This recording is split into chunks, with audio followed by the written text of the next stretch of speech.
আসসালামু আলাইকুম এভরিওয়ান। আশা করি সবাই ভালো আছেন। আল্লাহর রহমতে আমিও ভালো আছি। আজ চলে আসলাম আমাদের পুষ্টি বাগানে।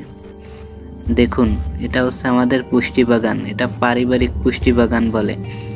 দেখুন, এটা হচ্ছে ধনে পাতা। এটা লাগিয়েছি এখানে আদা আছে, আদা চাষ করেছি। সাইডে আরো কিছু লাগাবো, এর জন্য রেখে দিয়েছি। এটা হচ্ছে চারা দেওয়া হয়েছে এখানে, বুঝছেন? এটা হচ্ছে ফুলকপি। দেখুন, আরো আছে। এটা দেখুন, এটাও ফুলকপি, অন্য একটা জাত। এটা পাতাকপির চারা, অনেক সুন্দর হয়েছে কিন্তু পাতাকপির চারাগুলা। দেখতে থাকুন ভিডিওটা শেষ পর্যন্ত। এটাও ফুলকপি। এটা বিভিন্ন ধরনের ফুলকপি আর কি। আমাদের 3টা ফুলকপি, মানে 3 ধরনের ফুলকপির চারা এখানে দেওয়া হয়েছে। এই বেডটাতে এখনো কিছু লাগানো হয়নি, এই বেডটা ফাঁকা আছে আর কি, প্রস্তুত করে রাখা হয়েছে বেডটা। সাইডে আছে একটা ধুন্দল। দেখুন, খুব সুন্দর একটা ধুন্দল হয়েছে, একটাই হয়েছে আর কি। এই সাইডে আছে টমেটোর চারা। দেখুন, খুব সুন্দর টমেটোর চারা হয়েছে কিন্তু। পুরা একটা বেডেই টমেটোর চারা দেওয়া আছে, পুরাটাই টমেটোর চারা, বুঝছেন?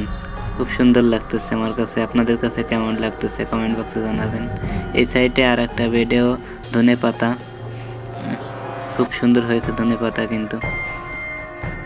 এবার দেখতে চলেছেন টমেটো গাছ। দেখুন, টমেটো গাছগুলো কত বড় হয়ে গেছে। মাত্র 1-1.5 মাস বয়স হবে, ফুল চলে এসেছে গাছে। খুবই যত্ন করি টমেটো গাছগুলোকে, বুঝছেন? খুবই যত্নে থাকে। প্রতিদিন এর ভেতর 2-3 বার আসা পড়ে আমার। খুব যত্নে রাখি, এর জন্য অনেক ফুল হয়েছে, প্রতিটা গাছে ফুল হয়েছে। আর কিছুদিন পরেই টমেটো চলে আসবে। টমেটো গাছগুলো কেমন হয়েছে অবশ্যই কমেন্ট বক্সে জানাতে ভুলবেন না।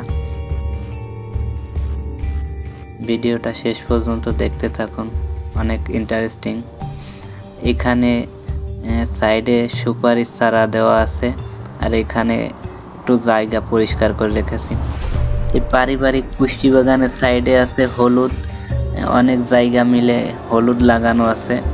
এটা হচ্ছে পারিবারিক পুষ্টি বাগান, এই সাইডে দেখতে পাচ্ছেন, আর ওই সাইডে হচ্ছে হলুদ লাগানো। এখন দেখাবো আপনাদের একটি উস্তে গাছ। দেখুন, খুব সুন্দর করে লাগাইছি, খুব যত্নে। একটা উস্তে গাছ কিন্তু, একটাই উস্তে হয়েছে, ফুল হয়েছে অনেকগুলা, দেখতে পাচ্ছেন। এখন থেকে শুরু হবে হওয়া। একটা উস্তে গাছে কিন্তু অনেকগুলো কাণ্ড বের হয়ে আর কি উস্তে হওয়া শুরু করতেছে, ফুল হয়েছে, অনেকগুলা ফুল হয়েছে। এটা পেকে যাচ্ছে, তাই তুলে ফেললাম। ভিডিওটা কেমন হয়েছে অবশ্যই কমেন্ট বক্সে জানাতে ভুলবেন না। আশা করি অবশ্যই কমেন্ট বক্সে জানাবেন। সবার জন্য দোয়া ও ভালোবাসা রইল, আমার জন্য দোয়া করবেন। আসসালামু আলাইকুম।